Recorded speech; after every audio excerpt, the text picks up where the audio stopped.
안녕하세요. 전국화학섬유식품산업 노동조합을 자문하고 있는 법무법인 5월의 신지심 노무사입니다. 회사가 하는 인사처분 중에서 대기발령이라는 것이 있습니다.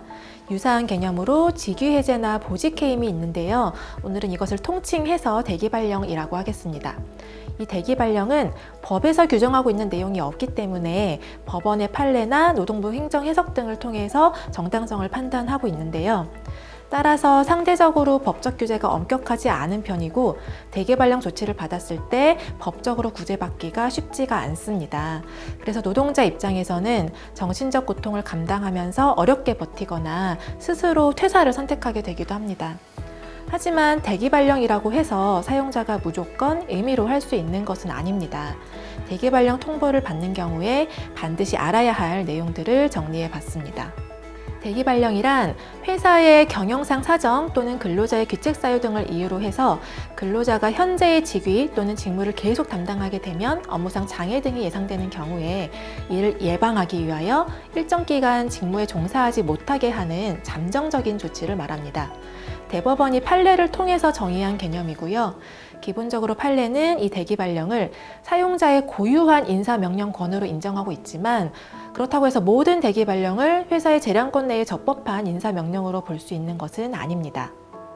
대법원은 당의 대기발령 규정의 설정 목적과 그 실제 기능, 그리고 대기발령 유지의 합리성 여부, 그로 인해 근로자가 받게 될 신분상, 경제상의 불이익 등 구체적인 사정을 모두 참작해야 하며 그 기간은 합리적인 범위 내에서 이뤄져야 적법한 대기발령으로 볼 수 있다. 이렇게 판시를 했습니다. 즉 여기서 알 수 있는 것은 사용자가 제시하는 대기발령의 사유가 합리적이고 타당한지를 확인해야 하고 대기발령으로 인해 받는 불이익이 너무 크지 않은지 그리고 그 기간은 너무 길지 않은지 이런 것 등을 확인해 봐야 한다는 것이고요. 이러한 내용을 종합해서 대기발령이 부당하다고 주장해 볼 수 있겠습니다. 대기발령의 사유에 대해서 인사관리 규정과 같은 취업 규칙에서 정하고 있는 경우에는 그 사유에 해당되는 경우에만 대기발령을 할 수 있습니다. 하지만 이런 대기발령 사유를 반드시 취업규칙에 넣어야 하는 것은 아니고 오히려 취업규칙에 규정하고 있지 않다면 사용자가 판단만으로도 대기발령을 할 수 있기 때문에 사용자들은 대체로 일부러 취업규칙에 대기발령을 규정하지 않고 있습니다. 대기발령은 목적에 따라 크게 두 가지로 나뉠 수 있는데요. 첫째, 근로자의 비위행위 등 규칙 사유가 있는 경우에 이루어지는 징계 조치로서의 대기발령이 있고요. 둘째, 사용자의 경영상 이유 또는 인사권 행사를 위해 필요한 경우 인사 조치로서 이루어지는 대기발령이 있습니다. 인사명령으로서의 대기발령은 구체적으로는 업무 성적이 부진한 경우 또는 권고사직이나 희망퇴직을 거부한 경우, 징계위원회를 앞두고 이거에 대해서 사실 조사가 필요한 경우 등이 있습니다. 대기발령이 징계의 종류로 규정이 되어 있고 징계위원회를 거쳐서 이루어진 징계 조치라면 대기발령의 사유, 양정, 절차를 충족했는지를 살펴봐야 합니다. 다시 말해서 징계 사유가 정당하고 합리적이고 모두 사실인지 그리고 대기발령이라는 조치가 이 징계 사유에 비해 너무 과하지는 않은지 그리고 징계 절차는 인사 규정에 따라서 빠뜨림 없이 모두 절차를 잘 거쳤는지 이런 것들을 검토해 보는 것인데요. 대기발령이 징계의 종류로 명시되어 있는 사업장은 사실은 거의 없습니다. 보다 많은 사례는 대기발령이 징계가 아닌 인사 조치로서 이루어지는 경우입니다. 인사명령으로서의 대기발령이라면 업무상 필요성이 있는지, 생활상 불이익은 어느 정도인지를 놓고 이 두 가지를 서로 비교하게 됩니다. 대기발령의 업무상 필요성이 타당하지 않다거나 생활상 불이익이 너무 크다면 이것이 부당하다고 보는 것이죠. 하지만 안타깝게도 대체로 법원이나 노동위원회는 사용자가 주장하는 업무상 필요성을 폭넓게 인정하는 편입니다. 그러나 그렇다고 해서 무조건 어떤 경우에도 가능한 것은 아니고 사용자의 자의적 판단이 아닌 객관적인 자료에 의해서 이 대기발령의 업무상 필요성이 입증되어야 합니다. 예를 들어서 직무 수행 능력이 부족하다는 것이 대기발령 이유라면 인사고과 결과, 업무 실적, 근태 자료 등을 객관적으로 증빙할 수 있어야 하고 인사고과도 합리적이고 공정한 객관적인 평가가 이루어졌는지를 따져봐야 하는 것이죠. 기본적으로 대기발령은 그 속성상 잠정적, 임시적 조치로 이루어지는 것이기 때문에 그 기간이 지나치게 장기간 몇 달 동안 지속된다면 사용자의 재량권을 벗어난 것이고 부당하다고 볼 수 있습니다.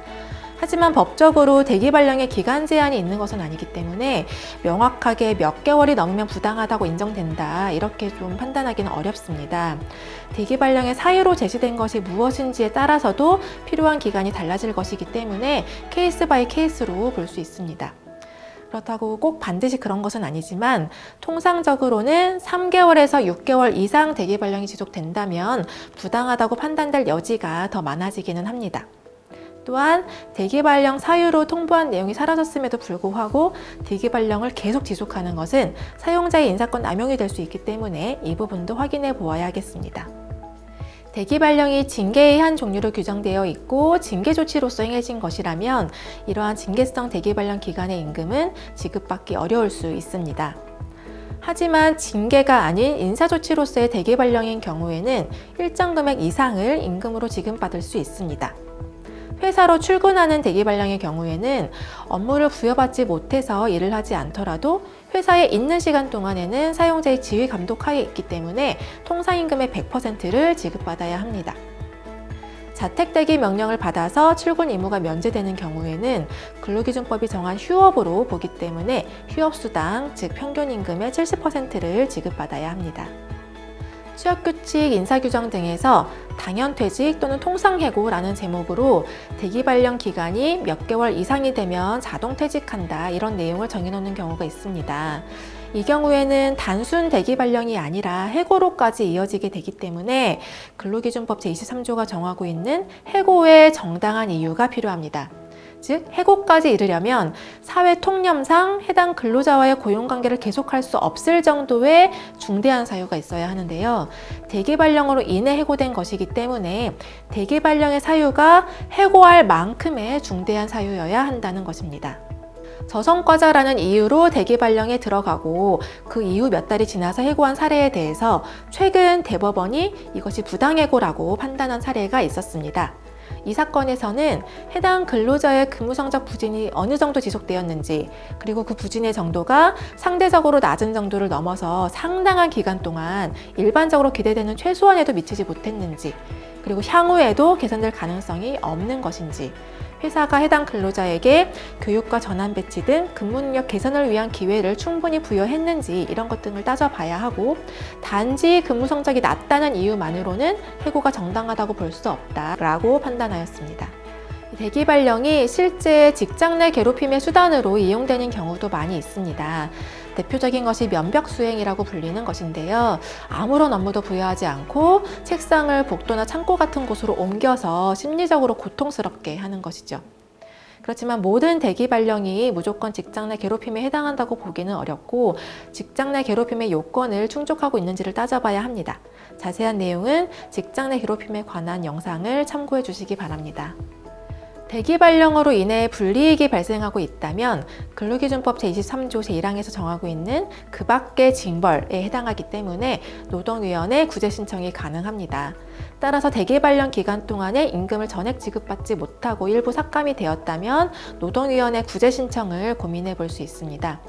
부당대기 발령 구제 신청은 사업장 소재지 관할 노동위원회에 신청서를 접수하는데요.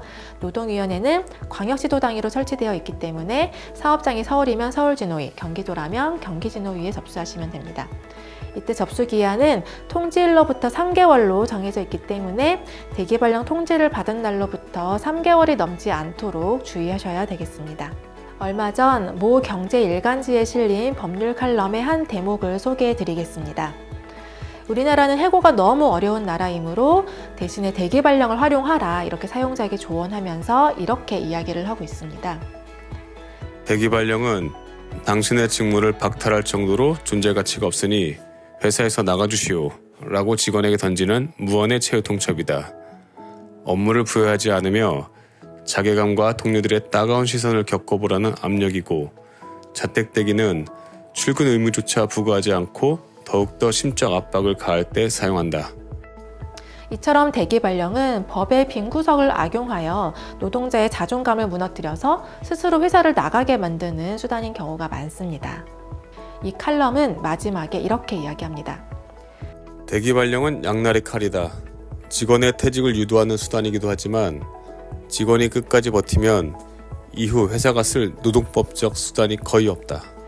혹시 지금 대기발령으로 고통받고 있으시다면 오늘 영상을 보시고 부디 자괴감에서 빠져나와 작은 용기가 생기셨으면 좋겠습니다.